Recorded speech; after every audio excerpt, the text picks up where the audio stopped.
Magandang hapon mga kabay. So meron po akong approved repair dito. Job number 39622. Ang model nito mga kabay, DCD700. So ito po yung 12 volts na DeWalt na cordless. So ang papalitan natin mga kabay, ito po, motor, yung bago. Kaya ko po siya pinalitan mga kabay dahil maiksi na po yung carbon niya. Kaya pinalitan ko. At syempre yung chuck niya ang sira. Ayan. So yan mga kabay. Bubuksan natin to, kakabit natin. So tara mga kabay, samahan nyo po. So ayan mga kabay, unahin natin ang tanggal yung chuck. So ito pala mga kabay, medyo malambot na po ito dahil kinalas ko na ito nung in-estimate ko. Tapos yung star niya na alin, dahil pudpud na ang ginawa ko, nilagari ko siya para maging flat na yung bukasan ng alin screw niya. So ang tanggal nito mga kabay ay paluwag. Pahigpit. Ang tanggal nito pahigpit. Ayan.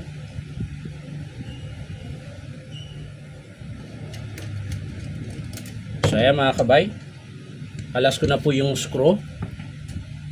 Ayan. Kaya po siya naging flat na dahil nilagarian ko siya sa gitna. Dahil pudpud na po yung star na screw niya. Ayan. Ganun po ginagawa ko pag napudpud.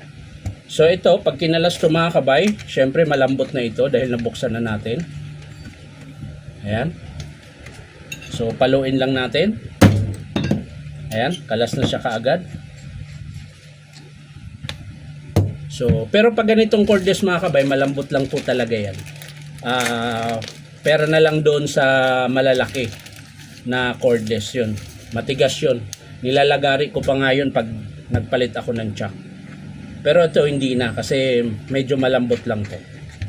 So pag naghigpit kayo mga kabay, balik uli nyo yung tawag nito, yung alin.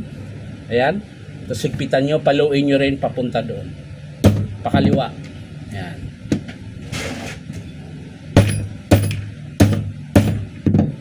So ayan mga kabay, mahigpit na yan.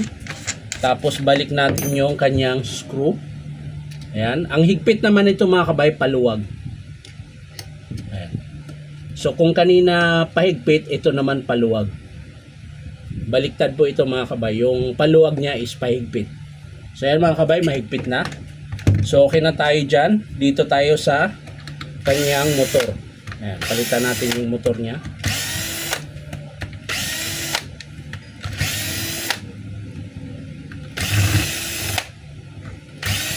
Ayan, nakalasan natin yung screw. So pwede natin kalasin ito. Ayan. So ang papalitan natin yung kanyang motor. Ayan. So hihinangin natin ito mga kabay. Ayan. Pero dahan-dahan lang mga kabay para hindi makalas yung transmission. Ayan, nakalas na, yung takip lang. Okay lang yan. Ayan. Tapos lagay natin sa tabi. Ayan. Ayaw mo siya makalas. Ayaw niyang magpakabit. Yan. Tapos lagay natin dito sa tabi. Yan. Dahil ang papalitan natin itong buong motor. Ayan. So madali lang yan mga kabay. Dalawang wire lang. Ayan.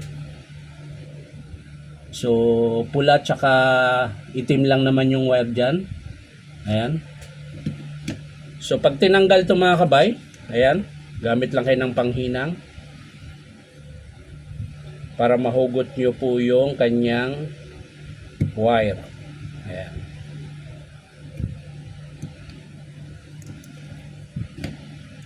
So medyo matigas to hugutin mga kabay dahil para siyang may sima. Parang may sima yung kanyang terminal. Ayan.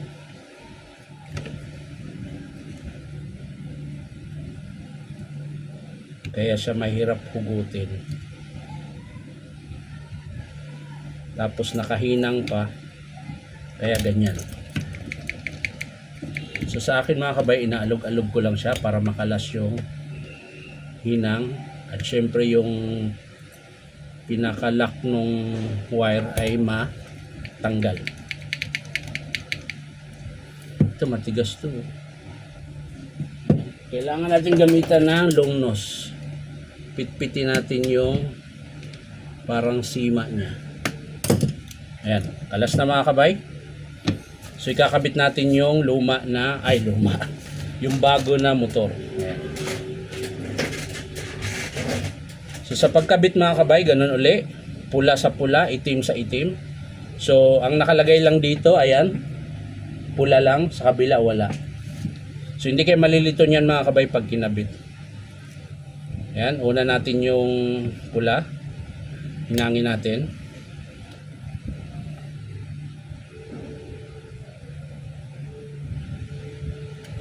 Ayan. So okay na mga kabay, sa kabila naman tayo. Dito sa kanyang itim.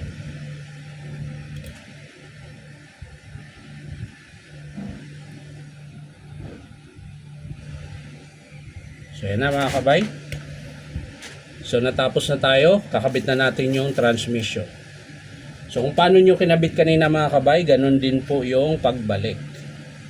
Ayan. Ikot-ikot nyo lang. Tapos maglalak yan dapat mga kabay. O bababa siya. Ayaw. Dahil yung takip sala. Ayan, hindi na ikabit. Hindi lumapat mga kabay. So ilalapat lang natin ito. Pumasok ka na nang matapos na ako.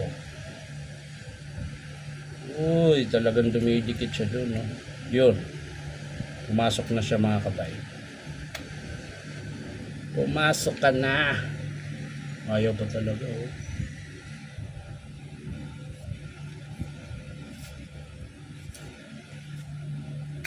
Yun. Pasok na siya mga kabay. So pwede natin siyang ilagay dito sa kanyang housing. Sa kanyang housing. So yan mga kabay, ayos na. Tapos ayos lang natin yung wiring niya. So yan mga kabay, natapos na natin ayusin yung kanyang wiring. So yan na po yung forma niya. Yan. So babalik na natin yung takip mga kabay. Yan.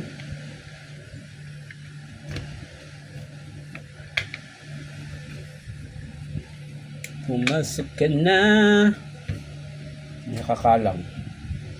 Anong nakakalang? At ayaw pumasok.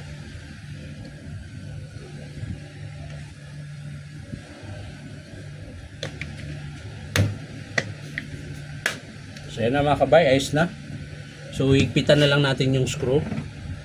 So yan mga kabay, isang screw na lang at matatapos na po tayo. Yan. Siyempre, testing natin.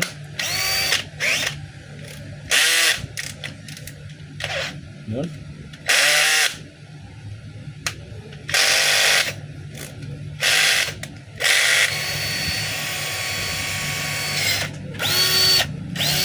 So, okay na siya mga kabay. Bali, ang pinalitan lang po natin ay motor tsaka chuck.